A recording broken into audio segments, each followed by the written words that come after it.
El Tren de Aragua genera terror en el Perú. La megabanda criminal y multinacional de origen venezolano opera bajo la modalidad de facciones y diversifica sus actos ilícitos. El que tiene más peso es la red de tráfico sexual en la capital peruana, con un alcance notorio en las provincias. También el sicariato, el homicidio, extorsión y la tenencia y venta ilegal de drogas.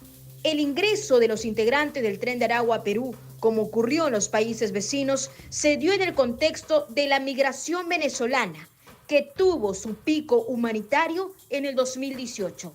Desde ese momento, el Tren de Aragua asentó sus bases en el territorio nacional con asesinatos nunca antes vistos, convirtiéndose el tráfico sexual en el delito transversal de esta banda criminal.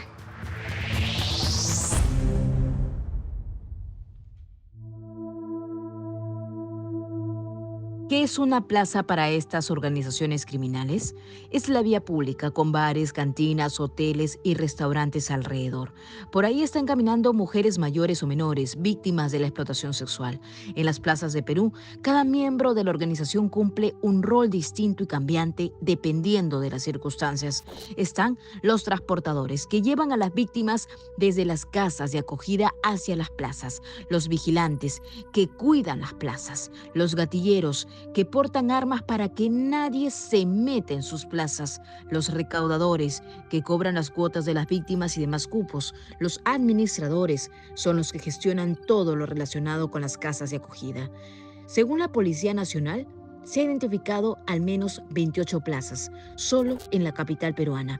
Este es el mapa de la explotación sexual de mujeres en Lima. En el norte, en el distrito de Los Olivos, concretamente en Guandoy, Primera de Pro y Salaberry, las facciones del Tren de Aragua, Hijos de Dios, Pura Ampa Seria, se han repartido estos terrenos.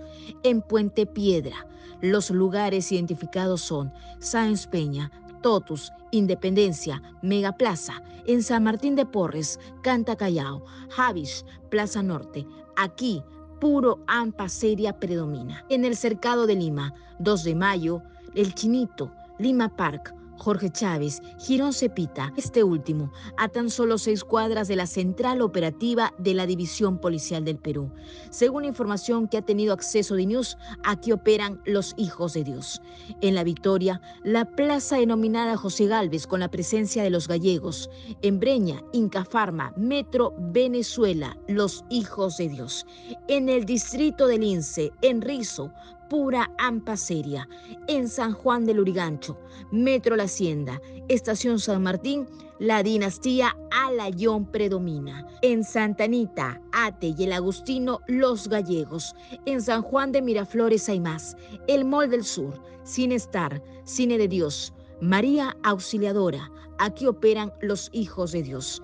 En Vía El Salvador, Cuaves, en Lurín, Las Mercedes. Data que tuvimos acceso por la Oficina de Análisis e Informática de la Policía Nacional del Perú.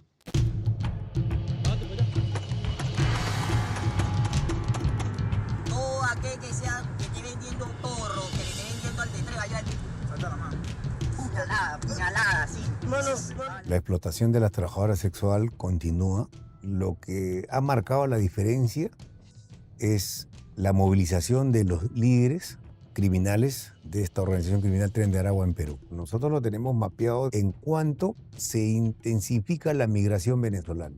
Recordemos que en el 2006 estaban llegando las ecuatorianas, en el 2016 fue el boom de las colombianas y después, antes de la pandemia, ya estaban llegando en diferentes fases las venezolanas, pero en situación de trata, porque ya venían con las mafias que tuvieron toda una estrategia de implementación en Perú, porque primero hicieron como un sondeo, vinieron a hacer un monitoreo, una investigación, los que estaban a cargo de levantar información sobre cómo era la situación en Perú con respecto a lo que ellos llaman las plazas. Primero ellos entraron como ayudantes. Ellos entraban como que hacían los trabajos menores.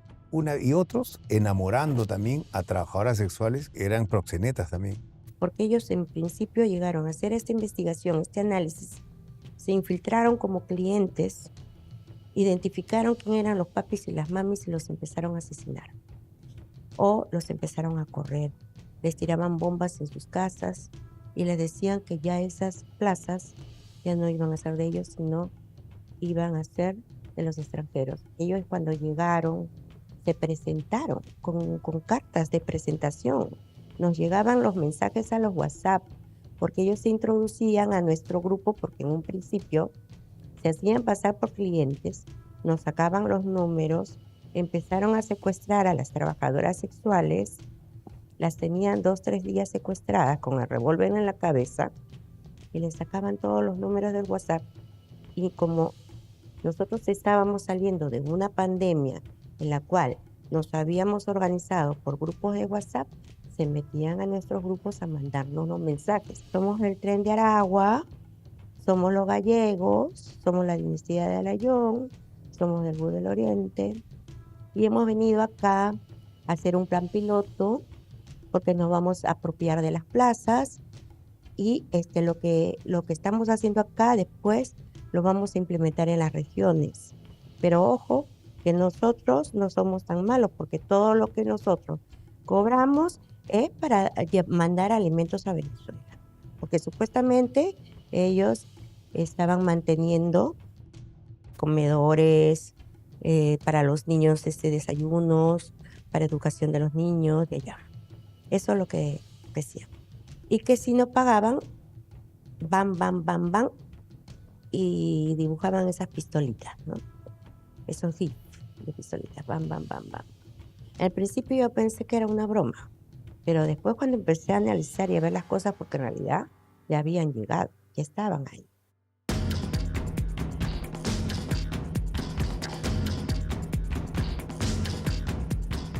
En el año 22 mataron en febrero al Cholo Isaac, que era uno de los papis de Lince.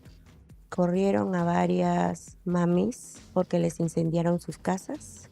Se apropiaron de las plazas.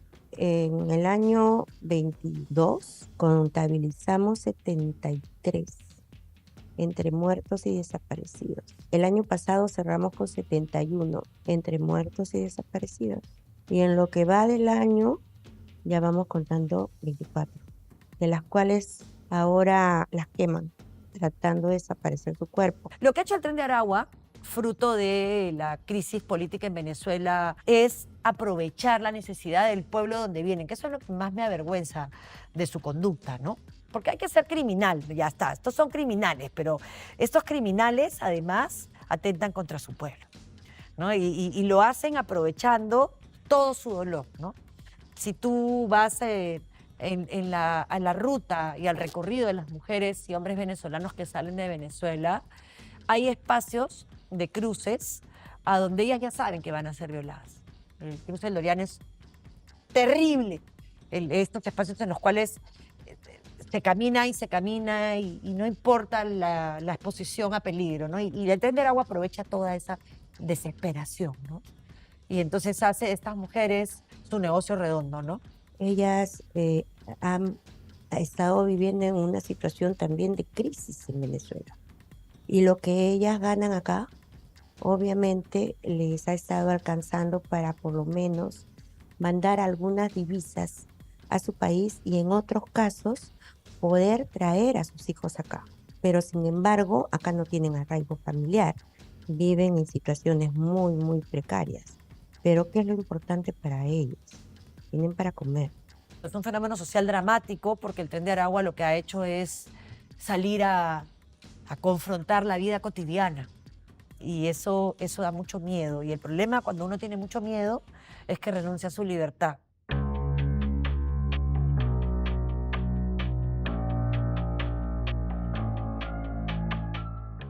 Por primera vez, una víctima de explotación sexual se desnuda ante un medio peruano, habla sus verdades, sin tapujos, lo que siente y cómo ha atravesado este proceso dentro de esta organización criminal del Tren de Aragua, incluso de otras facciones como los gallegos. En exclusiva para DNews.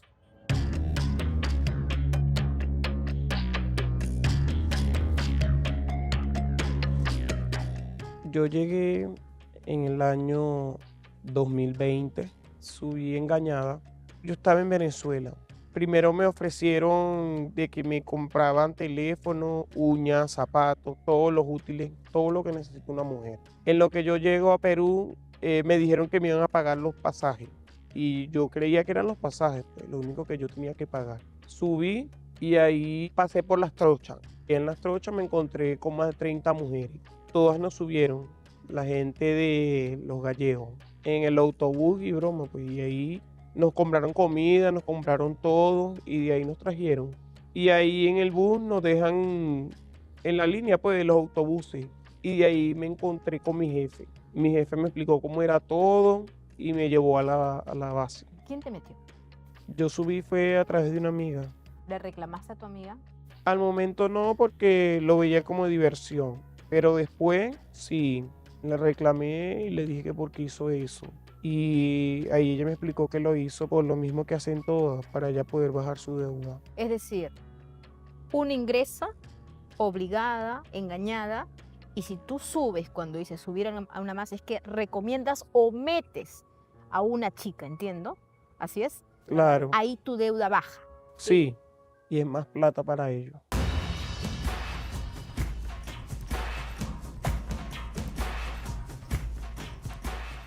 Hemos llegado hasta una de las plazas ya identificadas por la Policía Nacional del Perú. Se trata precisamente de la Plaza 2 de Mayo, la icónica Plaza 2 de Mayo aquí en la capital peruana. Como pueden ver a mi alrededor, en cada esquina permanece una mujer y todos estos lugares han sido copados por estas organizaciones criminales. Ellas tienen que pagar una reserva, una matrícula para poder ingresar a este negocio de 150 soles a 200 soles, un aproximado de 50 dólares, pero también tienen que pagar una cuota semanal de 200 a 300 soles. Estamos hablando de aproximadamente 80 dólares. Esto, además de sus gastos personales y también del lugar donde ellas viven o están cautivas en estas denominadas casas de acogidas. Además de otros pagos obligatorios, todo bajo el yugo del Tren de Aragua. Todos los gastos de viaje son cubiertos por esta organización criminal denominada el Tren de Aragua. Es decir, desde sus puntos de origen, podríamos decir desde Venezuela hasta la capital peruana. Cuando llegan a la capital peruana y tienen que atravesar incluso la frontera entre Perú y Ecuador y se asientan en sus bases de acogida, comienza el círculo vicioso de deudas. Desde ese momento, sus vidas y sus cuerpos pertenecen al Tren de Aragua.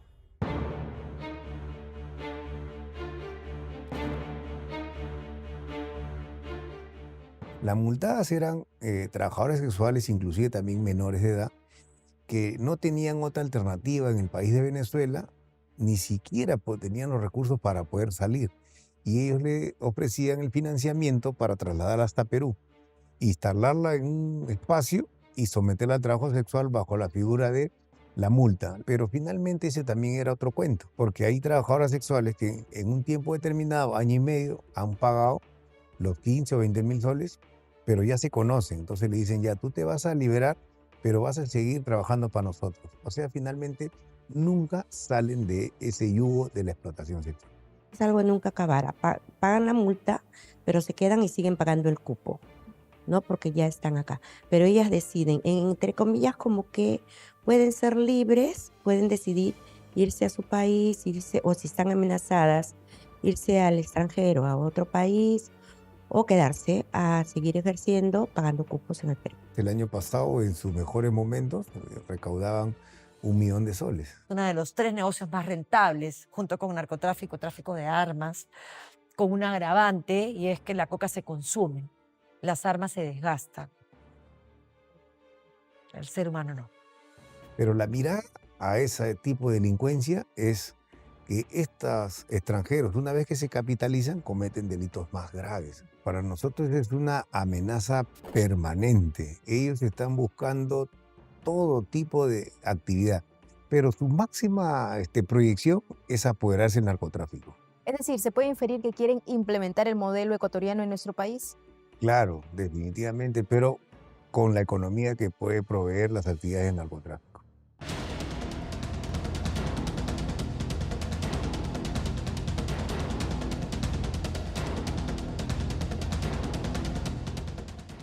vez en el Perú, las víctimas se siguen endeudando. Según fuentes policiales y también la Fiscalía Especializada contra Trata de Personas y el Crimen Organizado, ellas tienen que pagar una cuota de 150 a 200 soles, es decir, un aproximado de $50 para amortiguar su deuda. Esto, además de pagos obligatorios.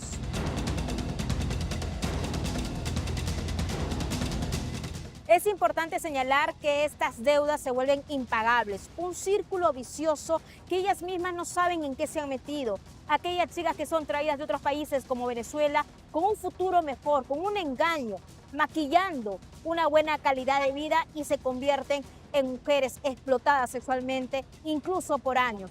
Si antes tenían que cancelar hasta 15.000 soles, luego esa deuda viene sumándose con castigos permanentes, con maltrato físico, psicológico y si no cumplen con su pago, hasta con la muerte.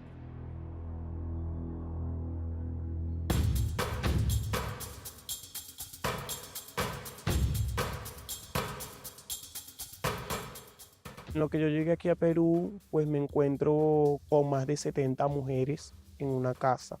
En esa casa se veían todo tipo de cosas, pues. Me di cuenta, pues, y me explicaron que tenía que pagar una multa de 15.000 soles. Esa multa de 15.000 soles se paga diariamente dependiendo de lo que uno se haga. Aparte de eso, hay que pagar 200 soles semanal el cobro.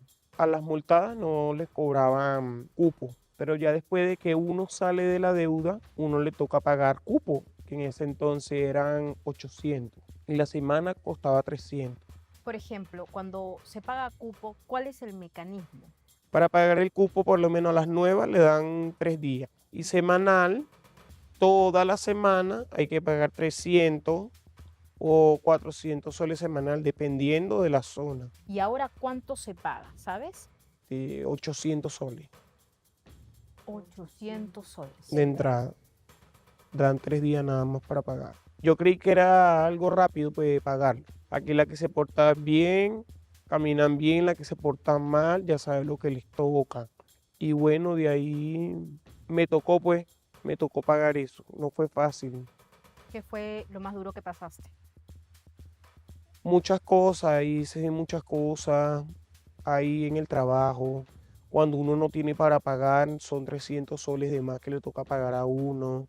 No es fácil, uno sufre mucho. Ahí se ven muchas cosas, por lo que se ven muchos maltratos, por lo menos yo lo viví. Muchos maltratos a las mujeres, le reventaban la cabeza, he visto cómo le daban disparos en sus pies, la cabeza se la reventaban con casco, maltrato psicológico, verbalmente las trataban muy mal. Es algo que no lo vivo yo nada más, lo vivieron varias mujeres, pues. Hay otras que las golpean, las agarran por los pelos, hasta las cortan, nada más por no pagar. ¿Y qué pasa si una de ellas logra escaparse en su totalidad? La que se escapa corre con suerte, pero la que no se muere no aparece más nunca. Lo que me llama la atención. La a mí, entierran viva, la entierran viva. ¿Y les hacían ver? ya después de muerta, sí, Pero era como que mira lo que te puede pasar a ti. sí, como un ejemplo.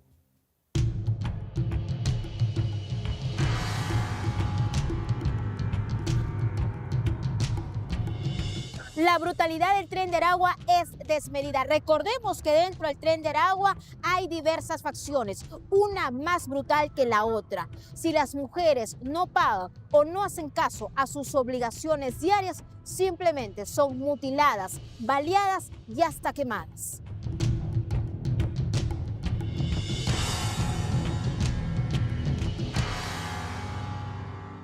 Siempre hemos tenido el problema de las mafias de cobradores de cupo, pero ¿quiénes eran? Eran las mamis viejas que habían sido prostitutas que trabajaban muchos años en ciertas calles en las cuales se apropiaron y vieron un negocio de traer a chicas jóvenes de los pueblos jóvenes emergentes donde había mucha pobreza, iban y las captaban y les decían, te voy a llevar a un sitio donde trabajar y tú te vas a comprar tu ropa, tus zapatillas de marca y qué sé yo. Y entonces las chicas iban y les cobraban 20 soles por pararse en las tiendas, o sea, las mamis viejas. Ellas compartían ese cupo con la policía y donde no habían mamis viejas, pero habían trabajadoras sexuales, la policía venía a cobrar el cupo. Entonces siempre hemos tenido eso. Lo máximo que podías recibir por no pagar era que te peguen, que te corten el pelo, que te corten la nalga o un pecho. Entonces esa era su manera. Pero cuando llegaron las mafias de malos extranjeros, había ya una cuestión de no respeto por la vida. Ellos sí marcaron una pauta bien diferenciada. Nosotros teníamos el tipo penal de proxenetismo y rufianismo. Proxeneta el que promovía y el rufián el que vivía de estas rentas, ¿no?, que ellas obtenían. Entonces ellos incorporaron la extorsión, pero dentro del trabajo sexual. En la modalidad que ellos tienen son únicos, porque los tigrones que son de Ecuador tienen una forma más amigable de la explotación. O sea, someten a las trabajadoras, también ejercen violencia, pero no llegan al descuartizamiento, por decir, a calcinarlas, a acribillarlas, no llegan a ese nivel. Entonces cada uno tiene su característica. Por supuesto que en todos los casos es una acción violenta y que le va a generar sufrimiento a una mujer. Y nos están matando. El problema es que nos matan. Vamos a las calles a trabajar y no quieren nuevas, ya no quieren nuevas. De frente van y le disparan. ¿Por qué? Porque cuando ellas se paran en las esquinas, vienen y les dicen, bueno, tú tienes que pagar tu matrícula. La matrícula es solamente por el derecho de entrar a esa plaza. Después tienes que pagar diario. ¿No? Diario, 50 soles, o si no, 300 soles semanales. Si es en Lince, la matrícula es 1.800 y 500 soles semanales. Y te daban 3 días para pagar. Y si no pagabas en los 3 días, obviamente la chica a veces no le alcanzaba para pagar, se desaparecía. Entonces, como todo hay una conexión, se iba y lo que llamamos nosotras batutear. Se iba por acá, por allá, tratando de sortear a las mafias. Hasta que llegaba un momento en que dijeron, ya no queremos nuevas porque son las que batutean y pa. Y estas mismas mafias que de un principio solamente se dedicaban a la trata de personas para explotación sexual, el cobro de cupos, ahora cobran cupos a todo el mundo. Y también son las mismas mafias que se dedican al secuestro. Entonces, ya no es que solamente las trabajadoras sexuales, es a todo nivel. A quien agarran, el subalterno lo sucede. Y no hay un solo día que no se deje de cobrar el cupo.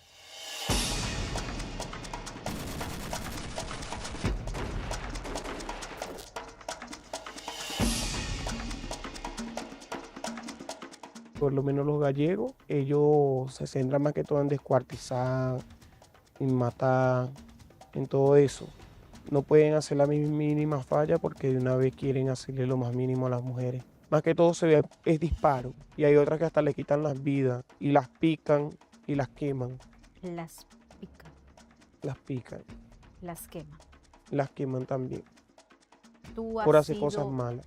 ¿Qué es hacer cosas malas? Por lo menos hablar lo que no es, los chismes, no se puede tener pareja, las que no pagan, las que andan con mala junta, las que andan con otras bandas. Luego de que ha pasado todos estos años y has estado inmersa en este mundo, me imagino que hubo algún momento en que quisiste escapar, salir, incluso hasta morir. Siempre me dio temor porque yo ya sabía lo que me tocaría. Bala. Claro, siempre me dio temor y yo no lo hice por mis hijas. No logré escaparme, pero sí hubieron amigas que sí lograron escaparse y a la mayoría, la que lo hacen, se muere. ¿Temes por tu vida ahora? Sí, ¿Te han amenazado? anteriormente sí, por eso me da miedo. Ahorita absolutamente nadie sabe dónde yo vivo ni nada. Cuando te hacen esas llamadas telefónicas, ¿qué es lo que te dicen? Si puedes hacer una simulación, por favor. Nada, que me voy a morir. Maldita, donde te vea, donde te veamos, que ya está, te vas a morir. Llegó un momento en que fue tanto el sufrimiento, el dolor, me imagino el llanto, ¿no? Porque estás atrapada, no puedes salir. Que tú decías, ya mátenme, ya me cansé. Sí, decía que me mataran, que ya que para qué es la vida, que me maten. Yo le decía, Si me van a matar, mátenme. Si a la final para eso uno nace, cualquier día uno se tiene que morir, uno se acostumbra. Al final cuando ya uno se muere, ya no pasa nada.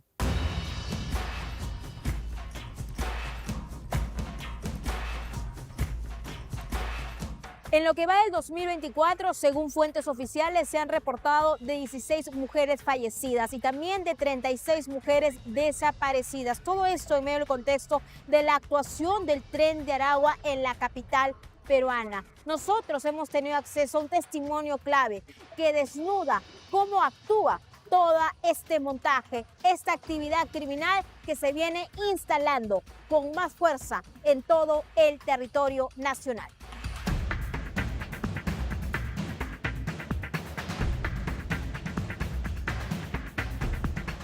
¿Cómo te sientes ahora, luego de haber visto lo que has visto? Triste porque han matado a amigas mías injustamente, inocentes, que también tienen sus hijos, tienen todo. A una de mis amigas la mataron y la quemaron y la picaron. Pero es feo porque la mayoría de mis amigas las han matado. Y la única que se salvó soy yo. Pero todas ya están muertas ya todas.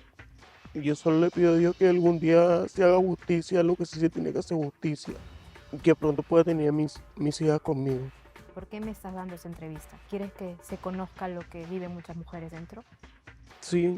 ¿Qué pedirías si tienes la posibilidad de que alguien te escuche, alguien que tenga poder? Bueno, yo lo único que pediría es eso, que mis hijas estén conmigo y que pronto se haga justicia con las demás mujeres.